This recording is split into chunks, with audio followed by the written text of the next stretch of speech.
be agile enough in your processes so that you can incorporate it. So you review it and say, is there any sense to this review? And if there is to it, then you need to deal with it. So first of all, you need to take it on, respond to it, and you don't respond to it by saying sorry. You respond to it by trying to understand where the customer is coming from, right? And then you try and incorporate it back into your business and say, what can we do to refine our processes to make it better? If that review was done digitally, so maybe on your Instagram page, for example, somebody says, I had a horrible experience with this place, let somebody immediately go. Okay, it's like we're having a glitch on the network there. Okay, are you back now? Hello? Hello, I could actually see you and hear you. I can now hear you very clearly. Yeah, please continue. Okay, so I was saying that if, for example, that review was done on Instagram, for example, because a lot of people are, on Instagram these days, and they're like, I didn't like your. Somebody needs to be responsive. If you are not responsive as a business, then, to be honest, your customer experience, your customer score, satisfaction score, is already dropped by like half.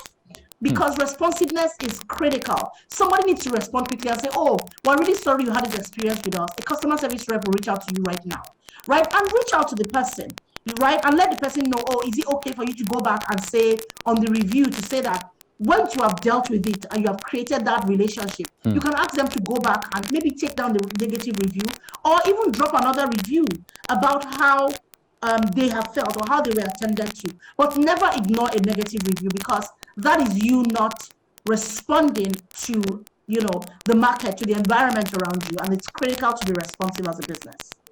Yes, a very good piece of advice there. But how would those in the rural areas react to this? Especially those of them who are, who can't read, who can't write, but they know they are in the market for business.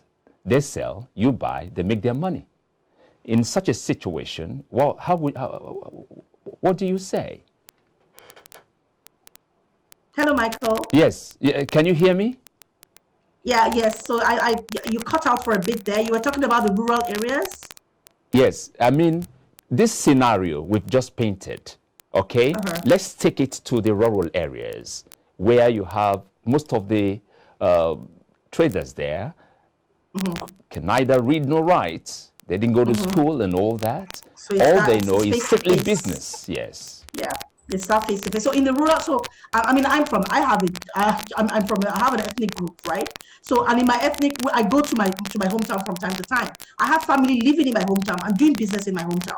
And something my auntie would always say is, when she comes, because she comes to Lagos sometimes to shop and goes back to sell, she'll be like, my customer said they didn't like the one I bought before, so let me look for a better one. So that's her, right? Taking on feedback and saying they didn't like it, so I need to change it. I need to be agile enough in my business. So it depends again on the way the feedback is delivered. For some people, for anybody to be honest, if feedback is delivered in a poor manner, you react, right? We get very reactive to it, and instead of and that can degenerate very quickly. So in the rural areas, what you would find is that it's that direct one-to-one feedback. But guess what? In the rural areas, there's a relationship. So it's my neighbor that was buying from me. It's somebody in my social circle that is buying from me. So it's people that I know. So the way the feedback will be delivered, more times than not, it will be delivered in a very polite manner. It will be delivered in a manner that is easier for the recipient of that feedback to be received. So, of course, they might not be happy about it. Nobody's ever happy about feedback. But because there's a relationship in the rural area, if you look at the social economic context of the rural areas, it's very different from the urbanized or semi-urban areas, right? So there is that close-knitness to it. And that feedback can be delivered over amala. It can be delivered over pepper soup, maybe not necessarily even at the market. Right, so the contexts are different, but regardless of where it is delivered, we should still ask the people who are delivering service or providing a product should still be able to take on that feedback and do something with it, or you lose customers. You talked about retention, right? Yes. If you think about retaining customers, then you must be agile in your processes. Yeah, back to you, Michael. Further on that retention, that's what we've been talking time without number here, that it is easier to attract than it is to retain. Now, a lot of people out there are struggling to retain customers after they must have attracted them. What factors are responsible for this? So the thing is, The challenge, it's almost like you that's get into the challenge of retaining them. It is very common out there. What factors are responsible? The first thing is the "I've got you now" mentality. So it's almost like somebody who, if I use the analogy of a man and a woman who has been, this guy has been chasing this woman back and forth. She finally says yes. She has the ring on her finger, and it's like, okay, you're not in my house, let's relax. You know, and it's never like that with customers, right? We're in a marriage of sort, but you still have to make me happy because I have other people out there who are vying for my attention and I can go to them. You know, so once you have gotten the customer, don't relax. Once you relax, then guess what? You start to take that customer for granted, and you should never do that. Be on their case. Call them from time to time. Send them a message, right? When you see them, say hello. Note something that they're doing. Go on their WhatsApp pages. Go on their social media pages. Find out what is happening with them.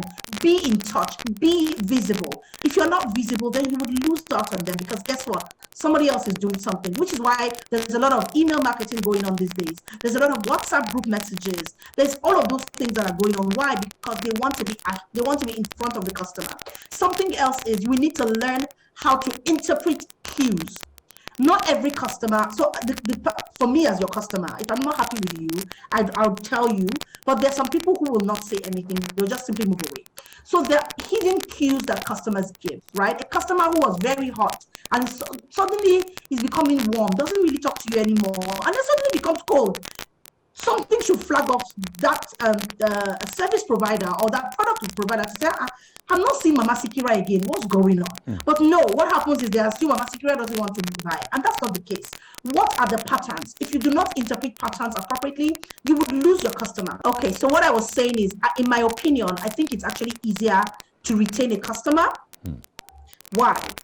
When somebody has experienced your brand, experienced your service, they have a frame of reference. Except it was a poor frame of reference. That's when it's difficult. But if it was a good frame of reference and they were happy with you, they would more than likely come back to you. Right? But the problem is it's wishy-washy service in the first place. So after you've gotten them, you don't even treat them well. You're like, pay me, and it just degenerates from there. And in that case, then it will make it difficult to retain that customer. Back to you, Michael. Thank you so much, Okeyinfu. Now, I wouldn't have loved to let you go. I have so many questions to ask, but let me just pick one and give me the fewest, that's make it the briefest response, okay? Give us the briefest response possible. What would be your recommendations for rewarding loyal customers? Yeah, so I would say that the first thing I'll say is it's a reward system. So have a customer reward system. I think that's very important. Also, create it such that it becomes stakeholders in your business. Again, it is like a referral program. Have a referral program where they can enjoy some services because they referred somebody else. So you're making them part of your business. You're making them stakeholders in your business. And customers love that. I found that they love it. But most importantly, give them more for their money. So what are value-added services? So you need to sit down as a